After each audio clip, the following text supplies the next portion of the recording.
J'ai trouvé un moyen de résoudre le problème de l'énergie avec du béton. Oui, du béton. Pas pour construire des barrages ou planter des éoliennes, mais du béton pour alimenter le réseau, éclairer, chauffer. Je vais vous expliquer. Saviez-vous que l'énergie la moins chère aujourd'hui est l'énergie solaire ? Grâce à la baisse spectaculaire du prix des panneaux solaires, si maintenant vous mettez un panneau solaire dans un endroit très bien éclairé, vous obtenez un kilowattheure à 2 centimes. C'est 2 fois moins que les énergies classiques et polluantes. En plus d'être la moins chère, l'énergie solaire est extrêmement abondante.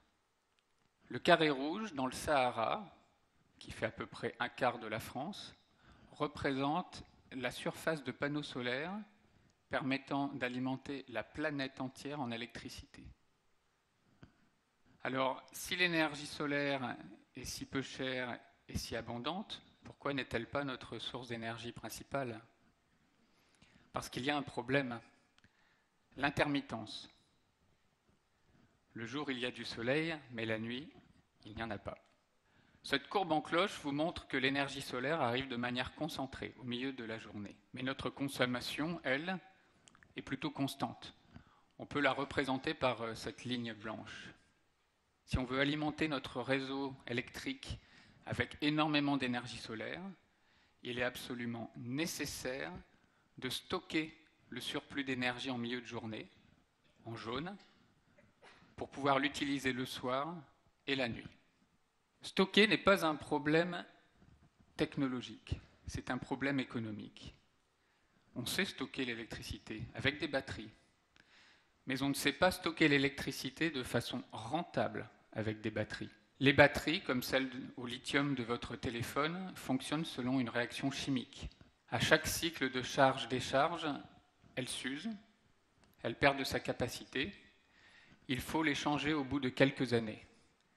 Et quand on fait le calcul du coût de stockage dans les batteries, on trouve qu'il est très élevé. On l'estime à 10 centimes d'euros par kilowattheure. Si bien que l'énergie solaire, une fois stockée dans les batteries, n'est plus du tout intéressante. Elle n'est pas rentable, elle a besoin de subventions, elle ne peut pas se développer. Alors moi, je ne suis pas chimiste, je suis ingénieur en mécanique. Il y a quelques années, je travaille chez Total sur les moteurs, je vais au salon de Détroit. Et je vois une start-up qui propose de remplacer les batteries des voitures électriques par des volants.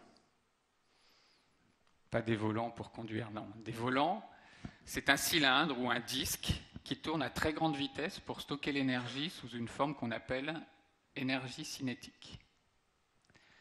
Alors les volants ont été faits jusqu'ici en acier. Depuis quelques années, on fait même des volants en carbone. Le très gros avantage des volants par rapport aux batteries, c'est qu'ils ont une durée de vie illimitée.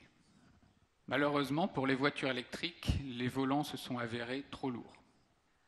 Mais moi, j'ai eu la conviction que, quand le poids n'est pas important, les volants avaient un très gros potentiel pour stocker de l'énergie, des énergies renouvelables.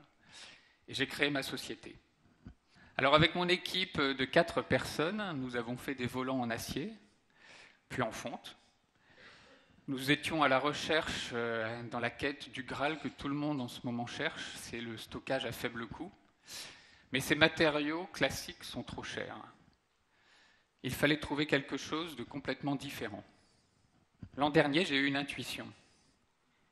Il fallait tester le béton.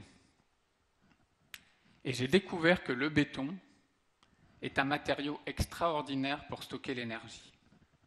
En effet, le béton permet de stocker pour 10 fois moins cher que les matériaux classiques. Et je peux vous dire que dans une vie d'ingénieur, ça n'arrive pas souvent de faire un aussi grand progrès en aussi peu de temps. Alors bien sûr, vous allez me dire, si c'est si facile, pourquoi est-ce que personne n'y a pensé plus tôt ? Parce que le béton est incompatible avec les volants. Le béton ne résiste pas à la traction. Si vous tirez dessus, il se casse. Or, un volant, quand il tourne, est soumis à une force centrifuge très importante qui le met dans un état de traction intense. Si vous faites un cylindre en béton, il éclate dès que vous le faites tourner. Ma solution consiste à comprimer le béton avec un enroulement sous tension tout autour, de telle manière que le béton reste en compression jusqu'à la vitesse maximale. Pour simplifier, on va dire que nous le ficelons comme un rôti. Ce volant de stockage solaire, nous l'avons appelé VOS. Alors comment est-ce que ça fonctionne? Quand il y a de l'énergie solaire en excès et qu'il faut la stocker, nous utilisons un moteur électrique pour faire tourner le volant de plus en plus vite et accumuler de l'énergie cinétique. À la vitesse maximale, on atteint des vitesses comme celles d'un avion de ligne, un peu moins de 1000 km/h. Ça va très vite. Mais il n'y a pas de frottement car nous avons enlevé l'air, nous avons vidé l'air autour du volant. Ce qui nous permet de conserver l'énergie pendant plusieurs heures. Pour récupérer l'énergie, on inverse le système, c'est-à-dire que c'est le volant qui entraîne le moteur, qui à ce moment-là produit de l'électricité comme un alternateur. Alors voilà, avec de l'intuition, beaucoup de réflexion et du béton, nous avons trouvé un moyen de stocker l'énergie à très faible coût, environ 2 centimes d'euros par kilowattheure. L'association d'un volant en béton avec des panneaux solaires photovoltaïques conduit à 1 kWh une énergie renouvelable, disponible nuit et jour, à un coût inférieur à celui des énergies polluantes. Alors actuellement, cette technologie est en cours de développement.